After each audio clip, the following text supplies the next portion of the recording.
고맙습니다. 경건한 고넬료가 베드로 사도를 초청하려고 요빠에 군인들을 보냈습니다. 오늘은 베드로 사도의 6째 시간의 사역에 우리 모두가 다 함께 동행하는 그런 시간이 되어야 될 줄로 믿습니다. 9절로 11절, 다음 날 저의 삶이 길을 가다가 그 성에 가까웠는데 베드로가 6째 시간경 기도하려고 지붕에 접하여 올라갔더라. 그가 시장하게 되어 맛보기를 원하자 저 삶이 준비하는데 전율이 접하여 덮쳤다. 그리고 하늘이 열려졌고 그를 접하고자 내려오는 내 머리 삶에 메어진 큰 보자기 같은 그릇을 바라보는데 땅에 접하여 들이우더라 그랬어요. 땅에 접하여 내려보내더라, 이런 의미도 있습니다. 이튿날, 다음 날이죠. 오늘, 그 다음에 내일. 그래서 에피 아우리온이라고 하는 단어는 내일은 어떤 날인가? 공기가 다른 날이에요. 오늘의 공기와 내일의 공기가. 우리는 날마다 오늘과 내일 그 날을 지나가고 있는데 시간이 지나갈수록 저와 여러분들 속에 있는 공기가 신선해져야 된다는 겁니다. 그리고 오늘 내일이라는 단어는 이튿날이라는 다음 날이라고 하는 이 단어는 새로운 공기를 접하는 그러한 날이기도 합니다. 누가복음 13장 32절로 33절에 이르시되 너희는 가서 저 여우에게 이르되 오늘과 내일은 내가 귀신을 쫓아내고 병을 고치다가 제3일에는 완전하여지리라 하라. 그러나 오늘과 내일과 모레는 내가 갈 길을 가야 하리니 선지자가 예루살렘 밖에서 죽는 법이 없느니라. 원어 재해석은 예수는 저 삶에게 말씀하였다. 가서 저 여우에게 말하라. 오늘과 내일은 내가 귀신의 삶을 쫓아내고 치유를 완료하고 셋째는 완전해진다. 그렇지만 오늘도 내일도 나를 소유하고 있는 자에게 가는 것이 마땅하다. 이는 예언자가 예루살렘 밖에서 멸망하도록 안에서 맞이하지 않는다. 원어 성경에는 오늘과 내일에 대한 이야기를, 오늘과 내일, 그 다음에 모레는 없어요. 모레라고 하는 단어가 이게 에코라고 하는 단어인데 소유하다라는 단어예요. 그럼 우리는 오늘과 내일을 소유하고 있어야 된다는 거예요. 오늘과 내일을 가지고 있는 자에게만 주님은 가신다는 겁니다.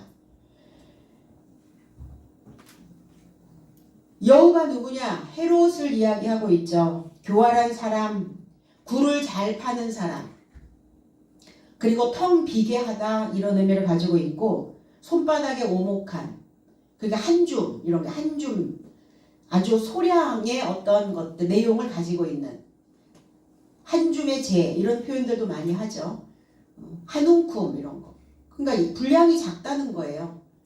교활하다는 것은 분량이 작은 자를 의미하고 있습니다. 동굴을 팠다는 것은 그 동굴 속에 뭐가 채워져 있겠어요? 텅 비어 있겠죠. 자기 안에 동굴, 자기 속의 동굴. 사람들은 뭐가 상황적으로 불리해지고 어려워지면 자기 동굴을 파고 들어가는 성향이 있다고 합니다. 오늘 헤롯은 교활한 사람이요, 동굴을 잘 파는 사람이요, 그런데 동굴 속에 아무것도 없는, 텅 비어있는, 하나님에 대하여 그냥 그저 가지고 있는 것이 한 움큼 정도의 소량의 것을 가지고 있는 자라고 이야기하면 됩니다. 그래서 오늘은 어떤 날이냐? 오늘과 내일은 귀신을 쫓아내고 병을 고치는 날입니다. 오늘은 어떤 날이냐? 더러운 영이 나가는 날입니다. 내일은 어떤 날이냐? 새로운 영이, 하나님의 영이, 신선한 공기가, 새로운 공기가 들어와야 되는 날입니다. 날짜의 의미이기도 하지만 우리는 24시간 안에 어제도 있고 오늘도 있고 내일도 있죠. 그래서 우리는 어디에 치우쳐서 살고 있는가? 우리의 시제는 현재인가? 과거인가? 미래인가? 미래에 살고 있는 사람들은 늘 불안할 거고, 과거에 살고 있는 사람들은 상처투성일 거고, 그래서 우리의 삶을 현재로 가지고 와서 현재에서 과거와 미래를 컨트롤하는 겁니다. 과거와 미래를 내가 컨트롤하지 않으면 우리는 완전하여질 수가 없다. 그래서 강화되어지는 거예요. 언제? 현재 시점에서. 강화되어지면 다음 날로 넘어가겠죠. 예수 그리스도를 가진 자에게만이 구원의 기회는 온다. 오늘 고넬료에 보낸 자들이 오늘과 내일을 소유하고 있는 자라는 겁니다. 그들은 행하여 길을 가기 시작했습니다. 호도이 포레오라는 단어, 길을 가다. 그냥 단순하게 욥바를 향하여 베드로를 향하여 걸어간 것이 아니라 하나님의 방법 안에서 걷고 있는 겁니다. 중요하죠. 우리는 우리 멋대로 가고 있느냐 아니면 하나님의 방법대로 가고 있느냐, 하나님이 우리에게 안내하시는 그 길을 따라가고 있느냐, 우리의 진로는, 우리의 방향은 어떠한가. 우리는 이 땅을 여행이라고 얘기합니다. 우리는 여행자입니다. 그러면 여행은 즐거워야 하고 그 여행은 행복해야 되겠죠. 그러려면 하나님의 방법대로, 하나님이 우리에게 주시는 하나님의 그 지혜의 방법대로 우리는 그 인생의 여행을 가야 될 줄로 믿습니다. 그래서 오늘 고넬료도 마찬가지고, 고넬료가 보낸 그 수행하여 있었던 수행자들도 하나님의 방법대로, 그 방식대로 지금 욥바를 향하여 오고 있습니다. 그 성에 가까이 갔을 때 그랬어요. 욥바라고 하는 그 성은 해안가에 있었고 많은 사람들이 바닷가의 모래알처럼 잘게 부서져서 빛을 내고자 하는, 그리고 그 바닷가에서 살고 있는 자들은 하나님의 말씀을 듣고자 있는 자들. 근데 거기는 성이었어요. 전쟁이었고 투쟁을 하는 자입니다. 성벽으로 둘러싸여 있는 곳입니다. 저와 여러분들의 삶은 성입니다. 그래서 아성도 있고 우리에게는 이성도 있고 감성도 있어요. 이게 어떤 성에 둘러싸여 있느냐에, 우리의 감성이냐 우리의 이성이냐, 어느 성에 둘러싸여 있느냐에 따라서 우리는 그 전쟁에서 이기는 자가 되어질 수도 있고 그 전쟁에서 패잔병이 되어질 수도 있습니다. 내 아성으로 둘러싸여 있는 그 성은 지겠죠. 전쟁이 오면, 감정에, 감성에 전쟁이 오면 집니다. 그러나 이성으로 둘러싸여 있는 그 성은 전쟁이 터졌을 때 그 감정을 뚫고 올라올 수 있다는 겁니다.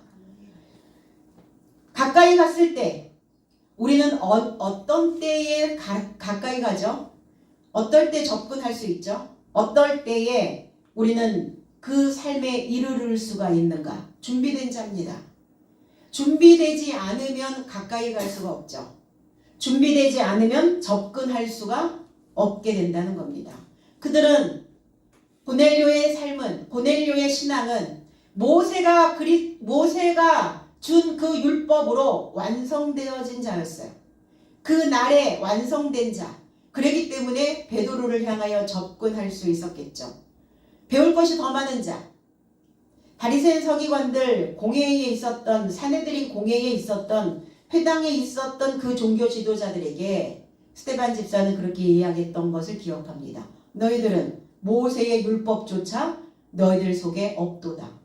그런데 고넬료를 수행하고 있었던 그 일꾼들은 모세의 율법으로 완전하여져 있었다는 겁니다. 그랬기 때문에 베드로를 향하여 접근할 수 있었겠죠. 계시록 1장 3절에 이 예언의 말씀을 읽는 자와 듣는 자와 그 가운데에 기록한 것을 지키는 자는 복이 있나니 때가 가까움이라 그랬어요. 가까웠다. 접근하여 왔다. 어떤 자에게 접근하는가? 하나님도. 어떤 자에게 가까이 이르르고 계시는가? 때가 되어진 자예요. 원어 재해석은 예언의 말씀을 읽는 자와 듣는 자, 그리고 그 안에 기록된 삶을 지키는 삶은 행복하다. 왜냐하면 때가 가깝기 때문이다. 때가 가까웠다. 읽는 자. 그러면 우리는 그냥 한글을 띄면 다 누구나 읽을 수 있는 이 성경책을 그냥 읽는 수준인가? 어떤 사람은 뭐 백독을 했네, 천독을 했네, 그렇게 얘기를 합니다.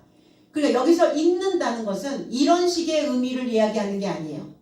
읽다라고 하는 의미는 아나기노스코라고 하는 단어인데 말할 수 있도록 읽어내고 있는 거예요. 떠올라온, 생각이 떠올랐어, 이러죠. 떠올려온 아는 것, 그리고 내가 이해했던 것, 내가 말할 수 있는 것, 내가 확신할 수 있었던 것, 그러니까 위에 있는 것을 아는 것이에요. 이것을 읽는다 이렇게 표현합니다. 그래요. 문자로 글자로 아무리 백독 천독을 한들 이게 읽는 자가 되어지지 않는다는 거예요. 읽었다라고 말할 수 없다라는 거예요. 영어책 아무리 읽어도 속의 내용이 해석이 안 되면 의미 없고, 이런 책을 아무리 읽어도 그 내용이 이해되지 못하고 깨달아지지 못하고 말할 수 없다면 그 내용이 어떤 것인지 그 의미 없다라는 거예요. 성경 마찬가지입니다. 이거를 읽는 자라고 표현을 하는 거예요. 성경에서는. 그럼 우리가 어떻게 읽어야 되는가? 성경을 이제 이해하고 읽어야 된다는 거죠. 듣는 자, 깨닫다라는 의미를 가지고 있습니다. 근데 듣는데 어떻게 들어야 되느냐? 귀로만 들어야 되느냐? 아니에요. 우리의 모든 세포에서 우리가 살아서 꿈틀거리고 있는 모든 감각으로 들어야 되는 거예요. 그리고 지적으로 듣다 이렇게 얘기했어요. 지적으로 들었으니까 어때요? 분별력이 생겼겠죠. 그러니까 듣지 못하면 내가 가지고 있는 모든 세포가 그 감각기관이 이 소리를 청취하지 못하고 있다면 분별력이 떨어진다는 거예요. 그래서 신앙생활을 하고 있는 사람들이 분별력이 있어야 되는데 왜 분별력이 없어지는가? 겉핥기식으로 읽고 있고, 그리고 듣는데 우리의 오감으로 우리의 온 세포로 청취하지 않기 때문이다. 그리고 기록하여 있는 그 안에 기록된 삶을 지키는 삶이 행복하다. 기록되어진 것이 무엇이냐? 성경입니다. 새겨진 거예요. 그 속에 있는 내용이나 진술된 것이 기록되어져야 되는 것을 우리는 기록했다라고 표현합니다. 속에 있는 내용, 진술된 것. 진술이라는 것은 늘어놓을 진에 지을 술 그랬어요. 늘어놓은 거예요. 내용이 늘어나온, 서술되어진 것. 논리적으로 명확하게 분명하게 지어져 있는 것. 이거를 진술이라고 이야기를 하죠. 자세하게 버려 말하다 이런 표현입니다. 자세하게 표현할 수 있는 이거를 우리는 기록해야 된다. 그래서 그리스도 예수에 대하여 우리가 진술하시오 라는 시험 문제가 우리에게 주어지면 우리는 과연 그리스도 예수에 대하여 하나님에 대하여 얼만큼 자세하게 버려서 말할 수 있을까? 성경 속의 의미를 기록한 책을 살아있는 생명책이라고 말합니다. 그러면 저와 여러분 속에 진술되어져 있는 그 속에 있는 내용이 있다면 그 삶을 생명책이라고 말하는 거예요. 살아있는 책입니다. 저와 여러분들은 산 증인이요 살아있는 책이 되어지고 있다는 겁니다. 그렇게 되어지려면 내 안에 진술되어지고 내 안에 지어져야 기록되어지려면 뭘 해야 되는가? 우리의 상태가 현관문이 되어져야 돼요. 정문이 아니라 현관.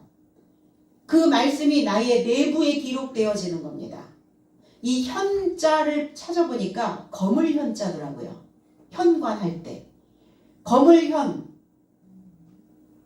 그리고 관계할 관, 빗장관. 현관이 왜 검어져 있을까? 이게 검다라고 하는 의미도 있지만 이 뭔가 안쪽을 뜻하는 베스티블룸이라고 하는 라틴어에서 온 단어이기도 한데 바깥쪽과 안을 구분하는 곳. 이거를 현관이라고 얘기해요. 그래서 검다라고 하는 이 의미도 있지만 깊고 오묘하다라는 뜻도 있어요.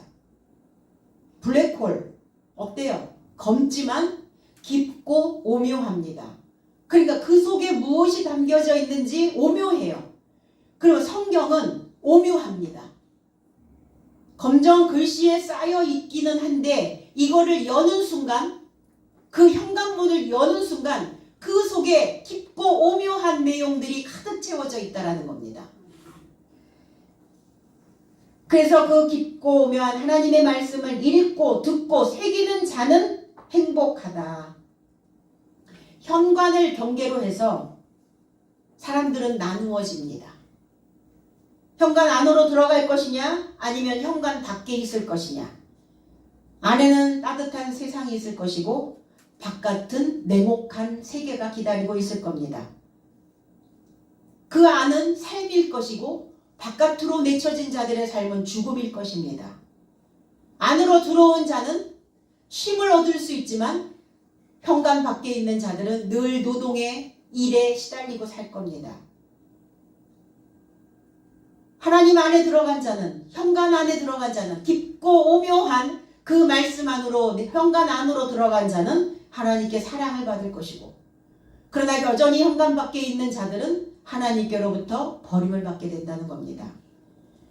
오늘 말씀의 현관 안으로 우리 모두가 다 진입하셔서 죽음에서 삶으로, 노동에서 휴식으로, 미움에서 하나님의 사랑으로 나의 때를 만들어내시기를 바랍니다. 때가 가까이 왔다. 카이로스라고 하는 단어입니다. 지금 적기예요. 지금이 그 적당한 시기가 드디어 왔다라는 겁니다. 오늘 이 적절한 이 시간, 오늘 이 적기에 여러분들은 이 말씀을 듣고 계시고, 이 말씀을 듣고 있는 이 시간이 여러분들의 때가 만들어지는 귀한 이날이 될 줄로 믿습니다. 베드로는 기도하려고 그랬어요. 향하여 소원하다. 뭘 소원하고 있었나? 하나님을 소원하고 있는 겁니다. 하나님을 갈망하고 있는 거예요. 하나님을 열망하고 있는 것을 우리는 기도라고 표현합니다. 기도하는데 왜 지붕으로 올라갔을까요? 골방으로 들어가야 되는데 왜 지붕으로 올라갔을까?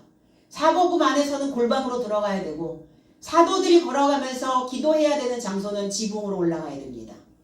높은 곳을 향해서 낮은 수준에 있었을 때는 더 깊은 것을 알고자, 배우고자, 깨닫고자, 이해하고자 깊은 내용을 받아들여야 되는 골방이 필요하고, 그러나 그것을 깨닫고 이해하고 그 내용들이, 그 속에 있는 내용들이 내 안에 진술되어졌다면 그 높은 지식을 가지고 지붕으로 올라가셔야 된다는 겁니다.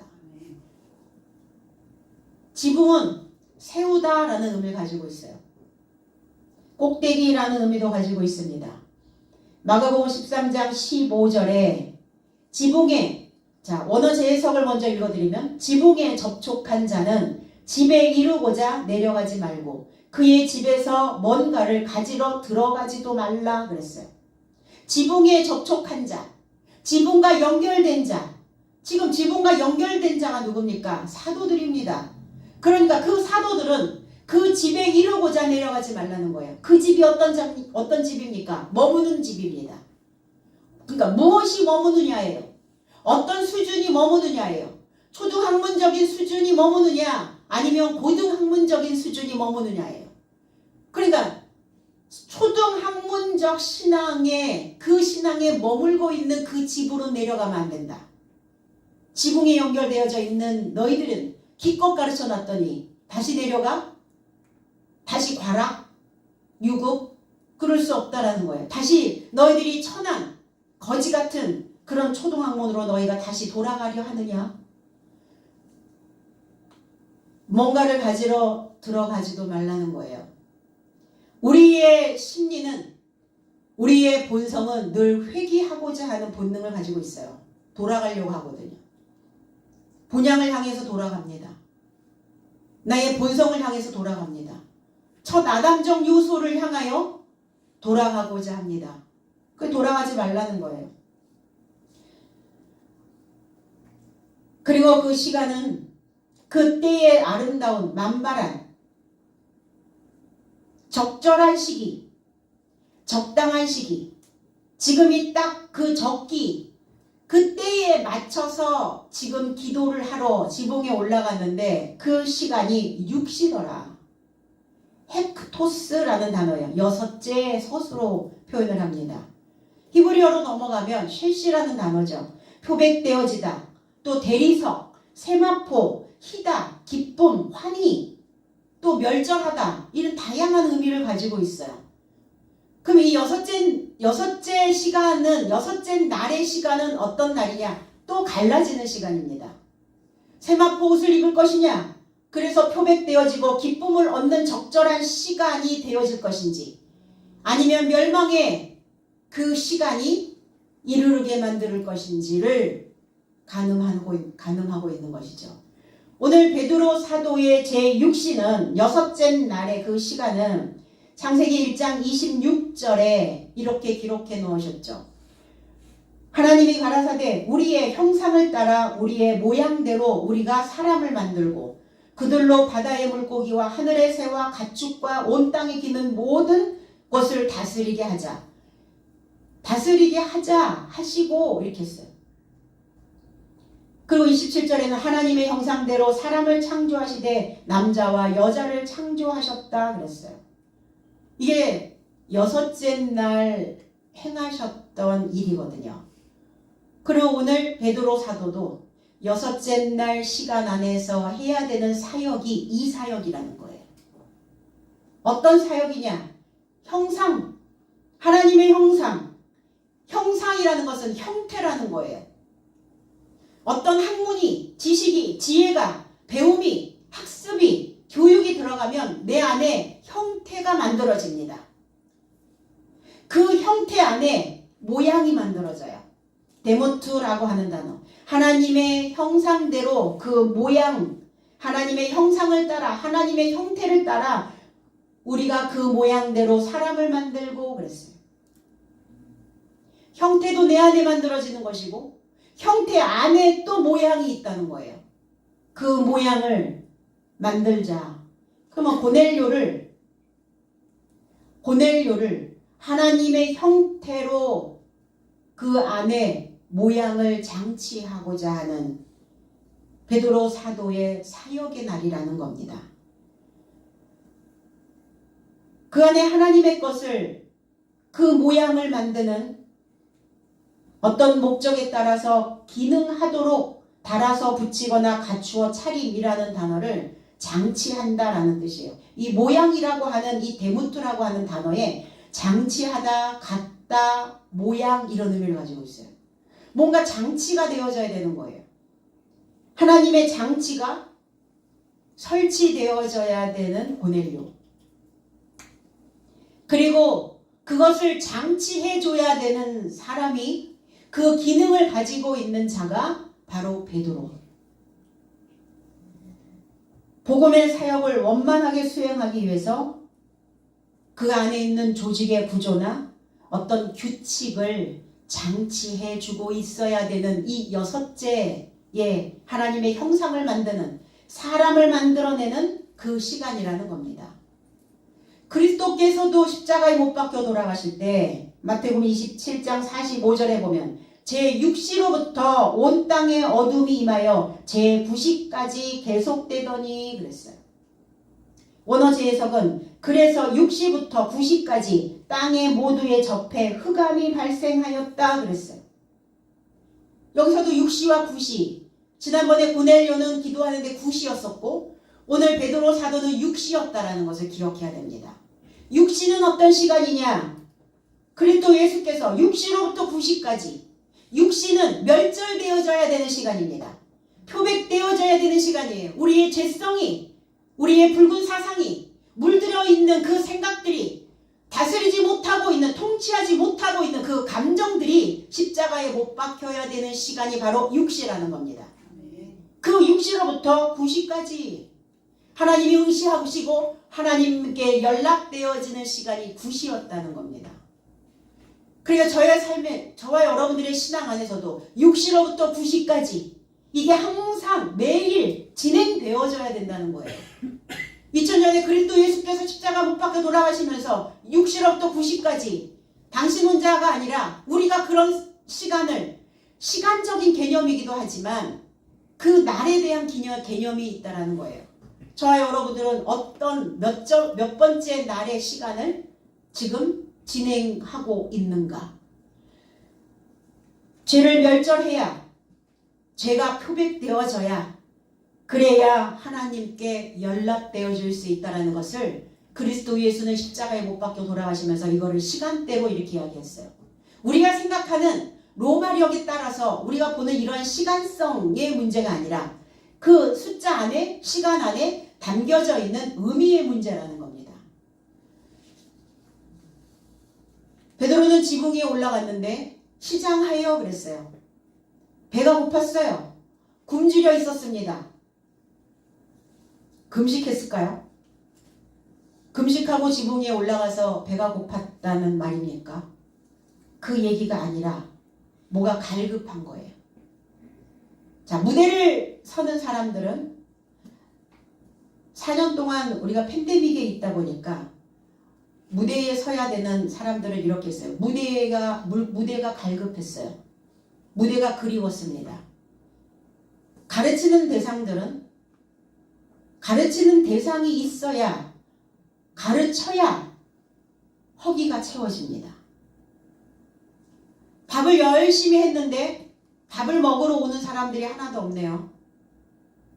내가 지은 밥을 잘 먹어주는 대상이 있어야 밥을 한 사람들은 야, 내가 너 먹는 것만 봐도 배가 불러. 그러니까 대상이 없다는 거예요. 지금 뭔가 먹여야 되는데, 뭔가 입혀야 되는데, 뭔가 마시게 해야 되는데, 사도로서의 그 어떤 무대에서 복음을 전파해야 되는데 그 대상이 지금 없어서 베드로 사도는 굶주리고 있었던 상태였습니다. 갈급한 상태였어요. 토심을 전할 곳이 있어야 복음을 전파하는 자도 배부르게 됩니다.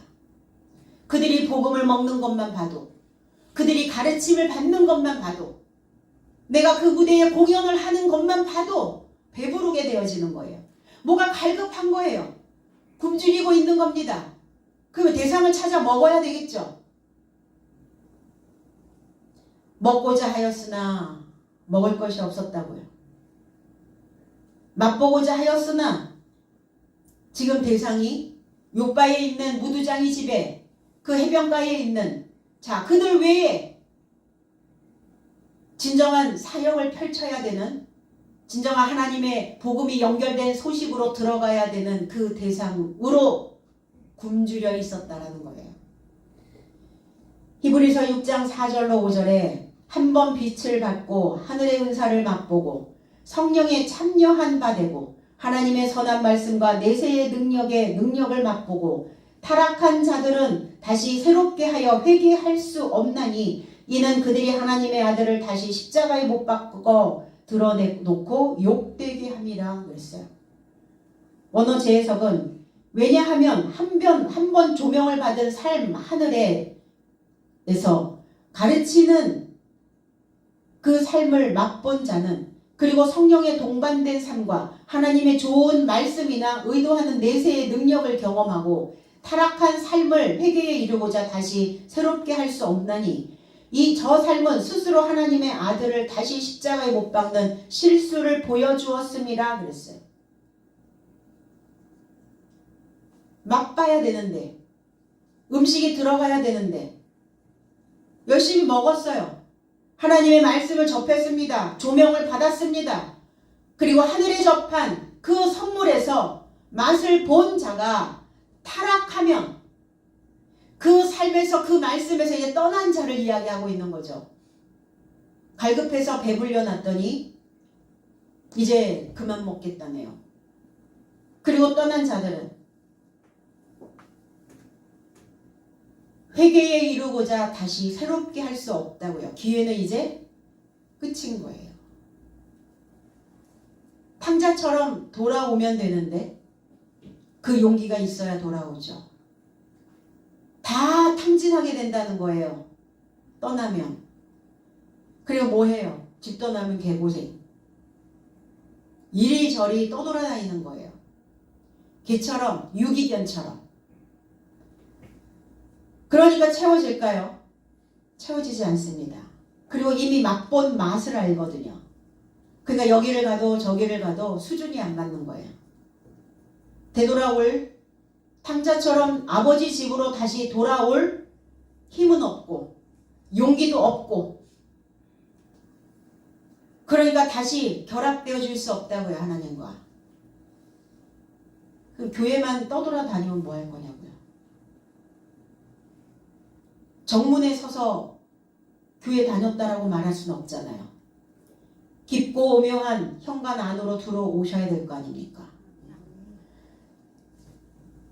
그러니까 그 삶 자체가 하나님의 아들을 십자가에 못 박는 실수를 보여주고 있는 것이다. 그러니까 하나님 믿는다고 말하지 말라는 거예요. 그런 사람들은. 하나님 안다고 말하지 말라는 거예요. 하나님을 믿는 것도 아니고 하나님 아는 것도 아닙니다. 자기의 감정만 알고 있을 뿐이에요. 내가 원하는 바만 맛보고 있을 뿐입니다. 자기 자기의 신념만 믿고 있었을 뿐이에요. 내 신념에다가 하나님 이름, 하나님 명찰 붙이면 하나님입니까 그것이? 그렇진 않잖아요. 이 맛을 보고 풀어진 말씀을 보고 진술된 말씀을 너희들이 맛봤다면, 이것을 맛봤다면 뭐 하셔야 돼요? 이것을 경험했다면 나눠야죠. 이제 베풀어야죠. 주지 않으면, 그래서 우리가 배운 만큼 많은 사람들에게 베풀지 않으면 굶주린다는 거예요. 배 고른다는 겁니다. 주면서 또 받게 되고, 또 받으면 또 주고, 배워서 주고, 먹어서 주고, 내가 입었으니까 또 남으면 주고, 이거 줘야, 그래야 채워지는 게 느껴져요. 혼자서 아구같이 먹으면 배 터질 것 같아도, 배불러서 만족할 것 같아도 그렇지 않습니다. 인생살이라는 건 뭔가 주고받는 게 있어야, 그래야 채워지는 것이 느껴져요. 그래서 배운 만큼 주면서 뭘 해야 되는가? 주지 않으면 타락하게 된다고요. 타락한다는 게 뭡니까? 벗어난다는 거예요. 내가 배운 것을 주면서, 내가 배운 것을 가르치면서, 그러면서 내 자신도 관리가 들어가는 거죠. 다른 사람을 가르치는 자가 자신을 가르치지 않을 수 없잖아요. 그러면서 자신도 관리하며 그것을 공급하게 되어진다는 겁니다. 우리가 하나님의 입에서 나오는 그 흐레마의 말씀을, 해석된 말씀을 맛보고 우리가 다른 길로, 옆길로 세면 결합되어질 수도 없고 회개되어질 수 없고 하나님께서도 다시 받아주시지 않는, 그러니까 결국 다시 예수 그리스도를 십자가에 처형을 시키는 그 맛을 보게 되어진다는 거예요. 그러니까 삶이 어때요? 늘 쓰죠. 늘 속에서 쓴물이, 속에서 그 끓는 소리가 늘 들어오게 된다는 겁니다. 기도를 하는데 비몽사몽 이랬어요. 꿈인지 생신지, 그 기도를 하는데 잠들었을 수도 있고 아니면 뭔가 환상을 보게 되었을 수도 있고, 여기서 엑스타시스라고 하는 이 비몽사몽이라고 하는 단어는 놀라게 되다, 황홀하다, 경악하다, 제 정신을 잃다, 이런 의미를 가지고 있어요. 이 몽자가 들어가니까 꿈을 꾸는, 꿈속에선가 현실에선가 이게 비몽사몽 간에 우리 그런 표현들을 많이 하는데, 뭔가 이렇게 전율이 오기 시작했어요. 소름이 쫙 끼치면서 뭐가 이렇게 쭉 뼈 세워지는, 그것을 바로 엑스타시스라고 얘기합니다. 몸의 신경이 쭉 뼈 곤두세워지는, 그럼 뭐가 이렇게 감지가 되었다라는 거예요. 뭐가 지금 접촉되어졌다라는 거예요. 어떤 것과. 이게 어떤 내용과 우리가 접촉이 되었을 때 소름이 확 끼칠 때가 있죠. 그거를 이렇게 비몽사몽이다라고 하는 단어를 썼어요. 근데 베드로가 지금 졸면서 기도를 한 그 상태는 아니다. 뭔가 이게 감지가 되어지는, 뭔가 쭉 뼈 세워지는, 온 몸에 무엇인가가 느껴지는 이런 상황을 지금 이 단어로 표현을 했습니다. 마가복음 6장 51절에 배에 올라 그들에게 가시니 바람이 그치는지라 제자들이 마음에 심히 놀라니 그랬어요. 여기서 놀랐다라고 하는 이 단어가 여기에서 나오는 엑스타시스, 바깥으로 뭐가 이렇게 세워졌다, 이런 의미거든요. 심히 놀라니, 이게 지금 어떤 상황이냐? 제 해석은 그리고 그의 삶을 향하여 배에 이르고자 올라가시니 바람이 그쳤고 자신의 삶 안에서 놀라 당황하고 이상해하더라 그랬어요. 제자들이 바다 위로 횡단하여 오시는 그리스도 예수를 보고 그들의 상태를 이야기하고 있는 겁니다. 그리고 그들은 바다를 횡단하여 오는 그리스도 예수를 보고 유령인 줄 알고 비명을 질렀다 그랬어요. 비명을 지르고 자신의 삶 안에서 놀라고 당황했다고요. 자신의 삶 안에서 뭐가 감지가 되어졌어요. 뭐가 쭈뼛 세워지는, 소름이 확 돋는, 전율이 확 오는 그 상황을 제자들도 경험을 하고 있다라는 겁니다. 제자들이 바다였죠.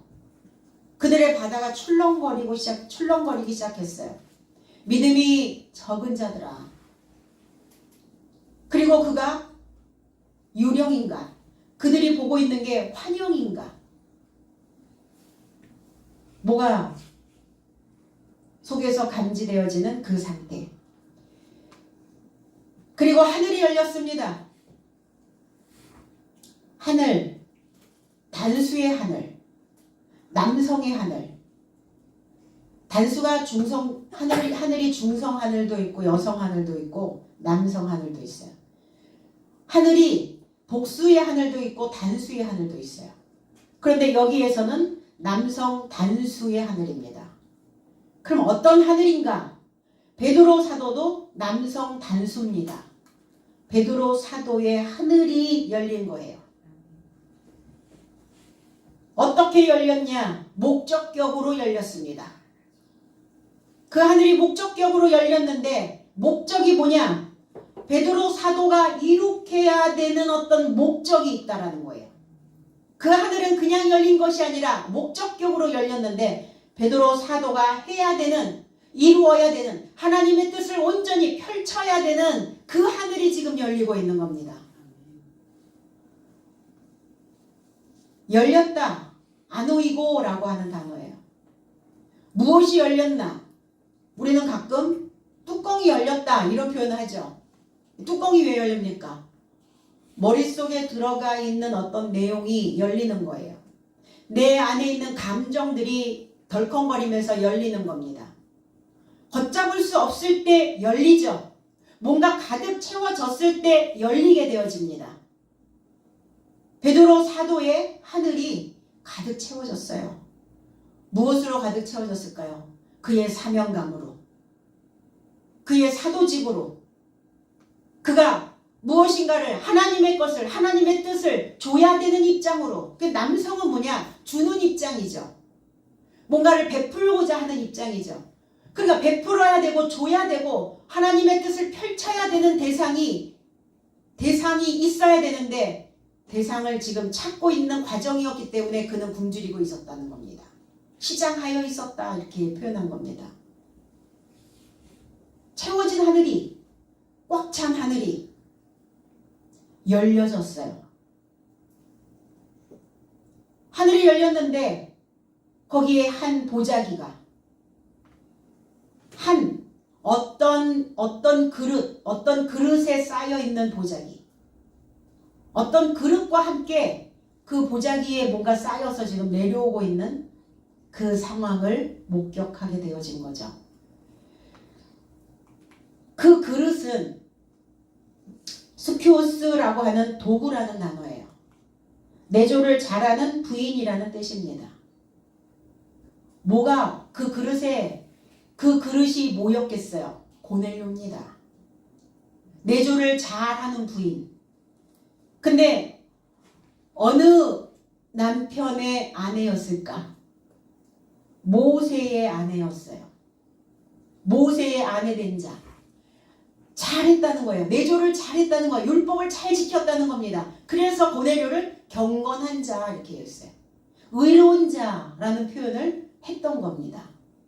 그러니까 그 날이 이미 그의 하늘은 꽉 채워진 거예요. 그러니까 베드로를 통해서 뭔가 새로운 하늘길을 열어야 되는 시점이 바로 6째의 날이었다는 겁니다. 그 보자기에 쌓여서, 보자기, 이 오도케라고 하는 이 단어는 배옷이란 뜻이에요. 배, 혼잎을, 그리고 배로 된 붕대. 그 왜 이 배 보자기에 쌓여서 내려오고 있을까요? 죽은 자라는 거예요. 베옷을 입어야 되는 자는 어떤 자냐? 죽은 자. 죽은 자에게 베옷을 입힙니다. 죄인된 자, 베옷을 입힙니다. 죄인이라는 거예요. 죄와 사망의 법 아래서 지금 왕노릇하고 있는 고넬료였습니다. 그 삶은 죽어야 된다는 거예요. 과거의 그 삶은 죽어야 된다는 거예요. 내 감정이 덜컹거리는 그것이 열려서 그 속에 온갖 더러운 찌꺼기들이 올라오는 그 삶은 베옷 입으셔야 된다는 거예요. 오늘. 그러지 않으면 내가 죽겠는 거죠. 항상 죽겠는 거야. 그래서 힘들어 죽겠는 거야. 사는 게 죽겠는 거예요. 감사가 어디 있겠어요? 힘들어 죽겠는데. 고마움이 어디 있겠어요? 은혜가 어디 있겠어요? 믿음이 무엇이겠어요? 짐승들을 돌봐야 되는 우리가 짐승의 삶에서 벗어나지 못하면 죽겠다는 소리가 나옵니다. 힘들어 죽겠고 억울해 죽겠고 죽겠다. 그럼 죽으면 되는데 안 죽죠. 그 베옷 입으셔야 됩니다. 오늘. 그 배에 쌓여서 내려오는 사람들은 그래서 베옷 입고 다니는 사람들 많이 있어요. 육안으로는 안 보이죠. 마음의 눈으로는 보입니다. 요즘 어때? 라고 물어보면 사는 게 아니야. 이렇게 표현을 해요. 그럼 사는 게 아닌데 살아있다는 얘기예요? 살았니 죽었니? 죽었다 이러는 거예요. 짐승 닮은 인생. 그러니까 우리가 바뀌지 않으면요. 내 삶의 패턴이 변화되지 않으면 우리는 베옷 입고 있는 자라는 겁니다. 근데 오늘 베드로는 고넬료가 입고 있는 그 베옷, 고넬료는 죽고 고넬료는 새롭게 부활되어져야 되는 삶이기 때문에 그것을 보게 하시는 거예요. 살아있다고 하나 죽은 자, 죄인의 모습. 내 귀라고 하는 단어가 머리라는 단어예요. 네 개의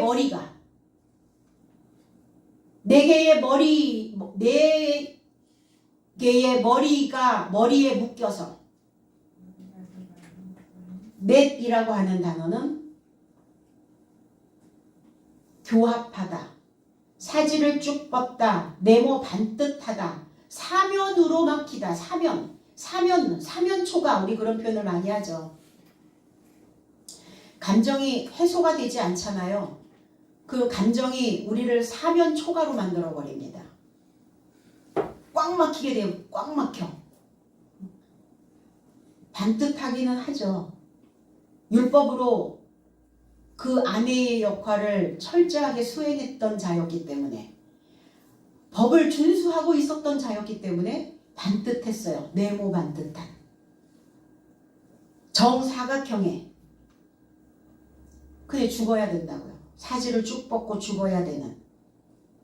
네 개의 머리, 교합되어져 있는 반듯한 머리, 그걸로 묶여 있었어요. 사람들은 그러죠. 다른 사람들의 잘못하는, 다른 사람들이 부족한 모습을 보면서 나는 반듯하다고 생각하죠. 나는 반듯하고 나는 옳은데 저 사람은 옳지 않아. 대부분 그런 의식들을 많이 가지고 있다라는 겁니다. 고넬료 또한 그러한 의식을 가지고 있었던 자였습니다. 율법의 바른 생활로 머리된 삶. 그리고 왕이란 말이에요. 죄와 사망의 법에서 왕노릇하고 있는 자였어요. 고넬료가. 누가 다스리느냐 나를. 누가 다스립니까? 여러분 어느 나라 법으로 살고 계세요? 죄와 사망의 법에 그 나라에 그 왕이 다스리는 그곳에서 살고 계십니까? 아니면 하나님이 통치하시는 하나님의 말씀이 내 안에 진술되어지고 그 마음, 그 삶이 깨달아지고 이해되어져서 하나님의 생명의 성령의 법에 그 나라의 법으로 살고 계십니까? 거기에 매여 있었어요. 거기에 오랜 세월 그 생각으로 매듭지어져 있었다는 겁니다. 그래서 매듭을 풀어야 되겠죠. 묶여 있었던 생각들을 풀어야 됩니다. 그 무엇에 묶여 있었겠나? 짐승의 생각으로, 짐승의 모양으로 묶여 있었다는 거예요. 짐승의 모양을 가지고 있는데 짐승된 사람들을 꼴을 봐줄 수 있을까요? 짐승은 짐승의 꼴을 못 봅니다. 사람만 짐승의 꼴을 볼 수 있어요.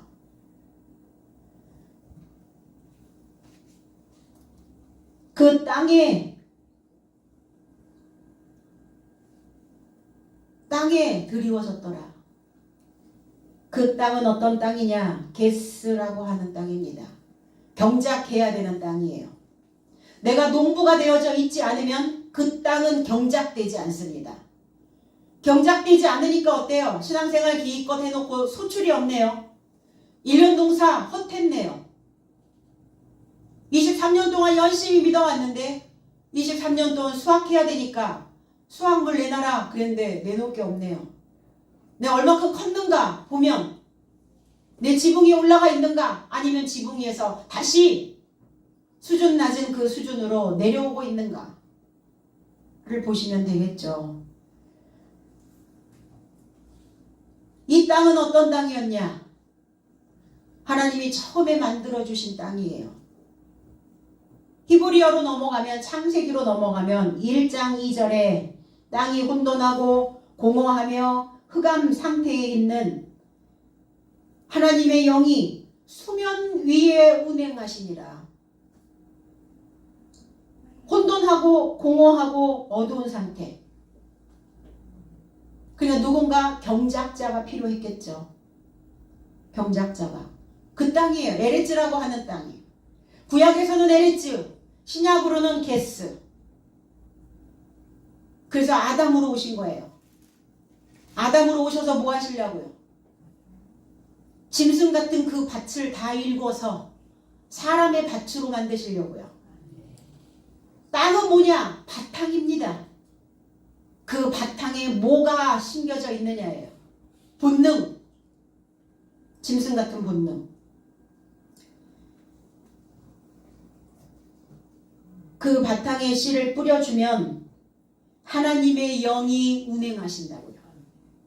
운행한다 라는 이 라프라고 하는 히브리어 단어는 알을 품다 이런 의미를 가지고 있어요. 흔들다 이런 의미를 가지고 있어요. 뭐가 이게 횡격막이 뭐가 파르르 떨립니까? 뭐가 감정으로 뭐가 떨렸어요? 그럴 때 내 안에서 하나님의 신이 하나님의 루아흐가 하나님의 영이 내 안에서 운행하고 계시는구나 이래야 되는데 그걸 감지하지 못하면 이게 짐승적 사고로 그냥 가버리는 거예요. 다 뺏겨버리는 거예요. 짐승에게 뺏겨버린다고요. 더러운 영에게 뺏겨버린다고요. 하나님의 거룩한 영을. 땅에 드리웠더라. 카티에미라는 단어. 땅에 내려보내다 그랬어요. 고넬료는 왕이었습니다. 우두머리였어요. 내가 뭐 이 정도면 뭐 믿음도 있고 신앙생활 이렇게 수십 년 동안 내가 해왔으니까 그 권력도 있고 백부장이었으니까 그가 왕 노릇하고 있었거든요. 그러니까 그를 낮추는 겁니다. 낮아져야지 사람 꼴을 볼 수가 있어요. 낮아지지 못하면 사람 꼴을 못 봐요. 그 사람 꼴을 못 보니까 꼴 보기 싫은 거죠. 꼴 보기 싫으면 뭐 하셔야 돼요? 팔아먹어야지요. 날려보내야지. 그 꼴이 보기 싫은데 그 꼴을 못 본다는 것은 그 꼴보다 더 형편없다는 거예요. 형편없기 때문에 그 꼬라지를 못 보는 겁니다. 오늘 고넬료를 그렇게 흔드시는 거예요. 그렇게 낮추시는 겁니다. 그래서 그 땅에 접하여 내려갔더라 그랬어요. 들이웠더라, 내려갔더라. 사도행전 9장 25절에 원어 재해석은 그러자 그의 제자 삶이 밤에 그를 취하여 광주리 안에 달아서 성벽을 인하여 내려보냈다. 이게 내려보냈다. 이 같은 단어예요. 사울을 이제 유대교에 있는 자들이 사울을 제거하자. 그가 변심했다.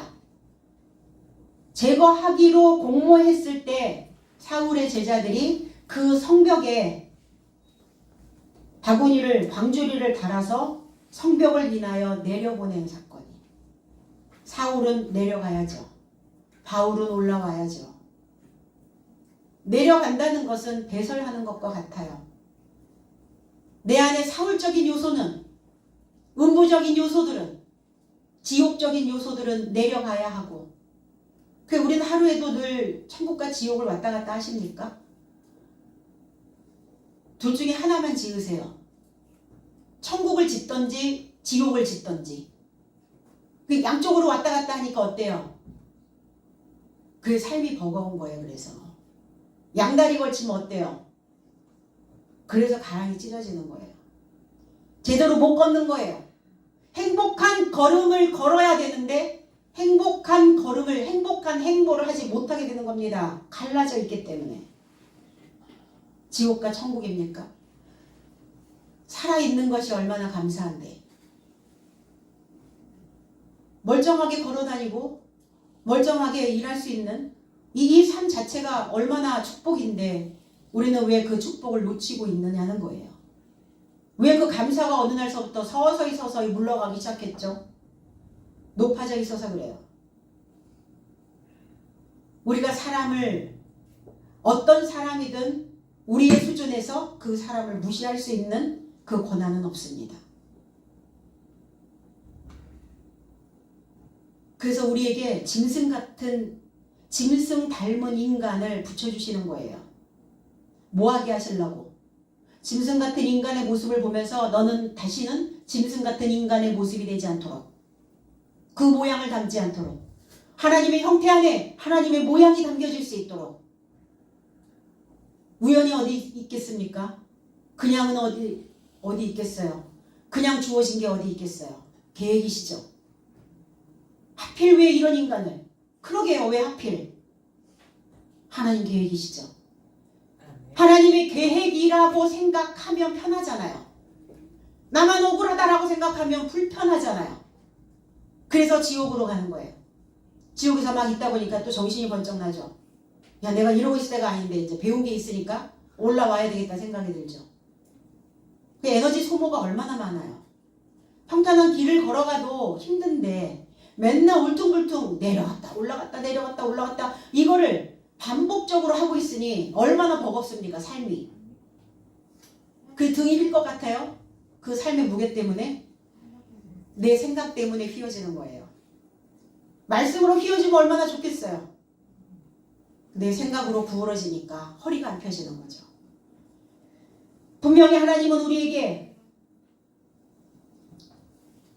베드로 사도에게 주어진 6째 날의 사역이기도 하지만 이 말씀을 듣고 있는 우리 모두에게 다 6째 날의 시간이 되었다는 겁니다.